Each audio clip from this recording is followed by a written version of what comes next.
हम एक टॉपिक ले रहे हैं ऑटोट्रॉफिक न्यूट्रिशन। जो ऑटोट्रॉफिक न्यूट्रिशन होता है उसके अंदर जो भी ऑर्गेनिज्म होते हैं वो अपने फूड को देमसेल्वेज प्रिपेयर करते हैं, अपना फूड वो खुद ही बनाते हैं। इसके अंदर जो लाइट की प्रेजेंस में अपना फूड देमसेल्वेज प्रिपेयर करते हैं उनको तो बोलते हैं फोटोसिंथेसिस। क्या बोला जाता है? फोटोसिंथेसिस।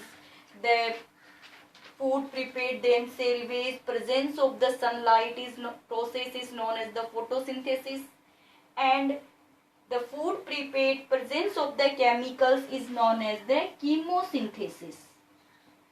सिंथेसिस का मीन्स क्या होता है? हमेशा फॉर्मेशन करना होता है। सिंथेसिस कोई नई चीज को बनाना होता है, तो लाइट की प्रेजेंस में नई चीज बन रही है तो फोटोसिंथेसिस हो गया। केमिकल्स के थ्रू अगर नया फॉर्मेशन हो रहा है तो कीमोसिंथेसिस हो गया। फोटोसिंथेसिस का एग्जाम्पल अपन लेते हैं ग्रीन प्लांट्स। और जो कीमोसिंथेसिस होता है यानी केमिकल की प्रेजेंस में जो अपना फूड बनाते हैं उसका एग्जाम्पल लिया जाता है बैक्टीरिया। आज का जो हमारा टॉपिक पे मेन जो फोकस रहेगा वो किस पे रहेगा? फोटोसिंथेसिस पे। तो फोटोसिंथेसिस का क्या मीन्स होता है? देखिए, जो ग्रीन प्लांट्स होते हैं वो CO2, water, minerals, presence of the sunlight, presence of the chlorophyll to form the food, then selves is known, the process is known as the photosynthesis बोला जाता है। तो फोटोसिंथेसिस की जो डेफिनेशन है अलग अलग साइंटिस्ट ने इसे अलग अलग टाइप से दी थी। तो मेन तो फोटोसिंथेसिस क्या हो जाएगा? The green plant prepare themselves food, presence of the sunlight, water and carbon dioxide, the process is known as the photosynthesis। अब फोटोसिंथेसिस में देखिए जो ग्रीन प्लांट होते हैं CO2 को कहाँ से इनटेक करते हैं? एटमॉस्फेयर से, क्योंकि एटमॉस्फेयर में जो CO2 है वो कितने 0.03% होती है। तो CO2 को ले लेंगे यानी स्टोमेटा के थ्रू CO2 होगी वो इनटेक हो जाएगी। वाटर और मिनरल्स कहाँ से ले लिए जाते हैं?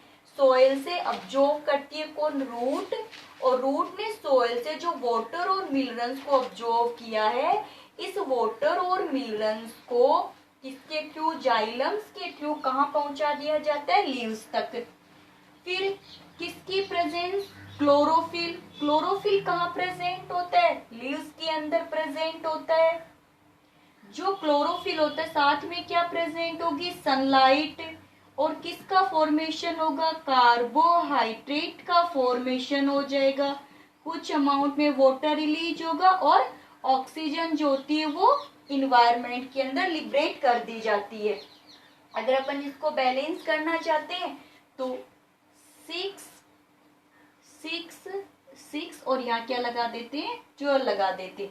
अब देखिए, अब इसकी मैकेनिज्म देखते हैं कि कौन से पार्ट कहाँ से मिलते। तो आप एक तो ये ध्यान में रखिएगा कि क्लोरोफिल कहाँ प्रेजेंट होता है। तो देखिए जैसे अपने एक लीव्स की बात करते हैं, ये लीव्स है, ठीक है। लीव्स वाली जो अपर सरफेस होती है जो आपको दिखाई दे रही है उसके जस्ट नीचे यानी बिलो द एपिडर्मिस, उसके ऊपर वाली जो लेयर होती है यानी चाहे ह्यूमन हो भले कोई भी ऊपर वाली जो लेयर होती है उसको हमेशा एपिडर्मिस बोलते हैं। तो एपिडर्मिस के जस्ट नीचे क्या प्रेजेंट होते हैं? क्लोरोफिल प्रेजेंट होता है। जो क्लोरोफिल होता है वो फोटोसिंथेसिस के अंदर क्या करता है? हेल्प करने का काम करता है। जो क्लोरोफिल है, इस क्लोरोफिल का जो सेंटर मेटल होता है वो क्या होता है? मैग्नीशियम होता है। जैसे अपन ह्यूमन के अंदर हीमोग्लोबिन होता है, जो उसका सेंटर पॉइंट क्या होता है? आयरन होता है। वैसे ही क्लोरोफिल का सेंटर मेटल क्या होता है? मैग्नीशियम होता है। सनलाइट कहाँ से आएगी? सन से आ जाएगी। CO2 अब कहाँ से? देखिए जो लीव्स होती है, लीव्स की सरफेस पे क्या पाए जाते हैं? स्टोमेटा पाए जाते हैं।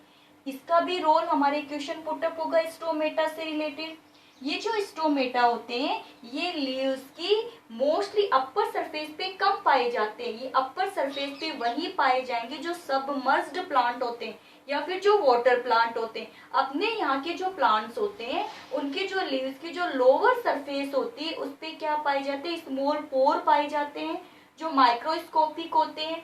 उनके थ्रू ही गैसों का क्या होता है, ट्रांसपोर्ट होता रहता है। तो वो क्या होते हैं, स्टोमेटा होते हैं। तो यानी CO2 को कहाँ से इनटेक कर लिया जाएगा, स्टोमेटा के थ्रू इनटेक कर लिया जाता है। स्टोमेटा जो होते हैं उनको प्रोटेक्ट करने के लिए, जैसे मान लीजिए स्टोमेटा को प्रोटेक्ट करने के लिए इनके चारों तरफ क्या पाई जाती है, गुआर सेल्स पाई जाती है। अब ये जो गुआर सेल्स होगी स्टोमेटा के ओपन और क्लोजिंग में क्या करती है, हेल्प करती है। अब हमें ये देखना होता है कि जो स्टोमेटा होते हैं वो क्लोज और ओपन कैसे होते हैं। जैसे मान लीजिए रूट ने वाटर को ऑब्जॉर्व किया, जाइलम के थ्रू वो वाटर कहाँ आ जाएगा, लीव्स, और लीव्स से कहाँ चला गया, इन गुआर सेल्स के अंदर आ गया। अब गुआर सेल्स के अंदर जैसे ही वाटर एंटर करता है तो गुआर सेल्स क्या हो जाती है, स्वेल हो जाती है। यानी ये वाला पोर्शन तो यहाँ आ जाएगा और ये वाली जगह इस जगह पर आ जाएगी। फिर इसकी ये वाली पॉइंट यहाँ आ जाएगा और ये वाला पॉइंट यहाँ आ जाता है, जिसकी वजह से ये जो स्वेल होगी तो स्टोमेटा ओपन हो जाएंगे। जब इसके अंदर वाटर प्रेजेंट नहीं होगा तो गुआर सेल वापस से श्रिंक हो जाएंगे, तो ये स्टोमेटा क्या हो जाते हैं, बंद हो जाते हैं। जैसे स्टोमेटा ओपन होते हैं तो आउटर एटमॉस्फेयर से जो लीव्स के अंदर क्या आ जाती है, CO2 आ जाती है, वाटर और मिनरल्स आ ही जाते हैं। अब अपन देखते हैं कि इसके लिए रॉ मटेरियल क्या क्या होता है फोटोसिंथेसिस के लिए। तो CO2, वाटर, क्लोरोफिल, सनलाइट, ये सब फोटोसिंथेसिस के लिए रॉ मटेरियल की तरह काम करते हैं। अब अपन ये देखते हैं कि फोटोसिंथेसिस की जो प्रोसेस होती कैसे। तो देखिए फोटोसिंथेसिस की प्रोसेस में फर्स्ट ऑफ ऑल देखिए ये स्टेप वाइज चलती है। फर्स्ट जो स्टेप होगा उसके अंदर क्या होगा कि सबसे पहले तो क्या होगा, जैसे लीव्स है, ये अपन यहाँ क्या बना लेते हैं, लीव्स बना लेते हैं, ये लीव्स है। सबसे पहले क्या होगा कि जो सनलाइट है, सनलाइट की फॉलिंग होगी कहाँ पे, लीव्स पे, ठीक है, सनलाइट हो गया। तो इस प्रोसेस के अंदर जैसे मान लीजिए तो आपको पता है कि वाटर और मिनरल्स को तो रूट ने ऑब्जॉर्व करके कहाँ पहुंचाती है, लीव्स तक पहुंचा दिया। तो यहाँ क्या प्रेजेंट है, पहले से ही वाटर और मिनरल्स प्रेजेंट है, ठीक है। स्टोमेटा, क्योंकि वाटर जब लीव्स तक आ गया तो स्टोमेटा ओपन हो गए। स्टोमेटा के ओपन होने से यहाँ क्या प्रेजेंट है, कार्बन डाइऑक्साइड भी प्रेजेंट है। अब इतना यानी रॉ मटेरियल मिलने के बाद में क्या होता है कि जो सनलाइट है, सनलाइट की फॉलिंग हो रही है, सनलाइट की जैसे ही फॉलिंग होती है तो जो क्लोरोफिल होती है वो सनलाइट को कैप्चर कर लेती है, sunlight capture through the chlorophyll. अब जैसे ही सनलाइट कैप्चर होती है तो ये सनलाइट क्या करती है, जो ये वाटर होता है इस वाटर का ब्रेक डाउन, जैसे सनलाइट आ गई, सनलाइट ने वाटर का क्या कर दिया, ब्रेक डाउन करे। तो first of all capturing the sunlight, capture the sunlight by the chlorophylls, then after breakdown of the water, यानी कि अब देखिए लाइट की प्रेजेंस में वाटर का ब्रेकडाउन हो रहा है तो इसको बोलते हैं फोटोलाइसिस ऑफ वाटर। अब इसमें जो वाटर का ब्रेकडाउन होगा तो क्या क्या बनेंगे, एक तो क्या बनेगा H2 और प्लस O2, यानी इसका मतलब ये आयंस की फॉर्म में बनेंगे, ऐसे इस फॉर्म में बनेंगे, यानी हाइड्रोजन और ऑक्सीजन क्या हो गया, फॉर्मेशन हो गया। जो ऑक्सीजन जो होती है वो तो एटमॉस्फेयर में स्टोमेटा के थ्रू वापस से क्या हो जाती है, लिबरेट हो जाती है। अब इसके बाद में क्या हो, जैसे फोटोलाइसिस से किसका फॉर्मेशन हो जाता है, हाइड्रोजन साइंस बन जाते हैं। ये जो हाइड्रोजन साइंस है ये कार्बन डाइऑक्साइड का क्या करेंगे, रिडक्शन करेंगे। तो क्या होगा नेक्स्ट प्रोसेस में, क्या होगा, reduction of the carbon dioxide. Reduction किसको बोला जाता है, हाइड्रोजन का ऐड होना रिडक्शन कहलाता है।